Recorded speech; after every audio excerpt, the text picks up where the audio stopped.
ایک بندے نے ایک دفعہ پوچھا جی فرد کا درجہ زیادہ کہ سنت کا؟ فرمانے لگے فرض کا.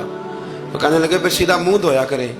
آپ وضو میں پہلے ہاتھ دھوتے ہیں، پھر کلی کرتے ہیں، پھر ناک میں پانی ڈالتے ہیں. تو منہ فرض تو منہ دھونا ہے پہلے، ہاتھ دھونا بھی وضو میں سنت ہے، ناک میں پانی ڈالنا بھی سنت ہے، کلی کرنا بھی.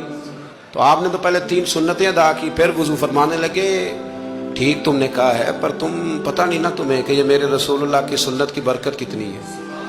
شریعت حکم دیتی ہے کہ پانی معتدل ہونا چاہیے وضو کرنے کے لیے، نہ زیادہ ٹھنڈا ہو نہ زیادہ گرم ہو. زیادہ گرم ہو تو منہ جل جاتا ہے.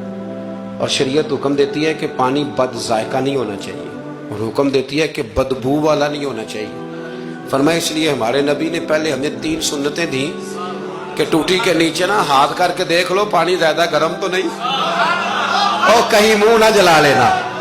اور پھر ہمارے نبی نے ہمیں سنت دے کے بتایا کہ منہ میں ڈال کے دیکھ لو بد ذائقہ تو نہیں. پھر کہا ناک میں ڈال کے دیکھ لو کہ اس سے بو تو نہیں آتی. فرمایا مصطفیٰ نے کہا میری 3 سنتیں ادا کر کے اب چہرے پہ پانی ڈالو گے تو فرض ادا کرنے کا مزہ آ جائے گا.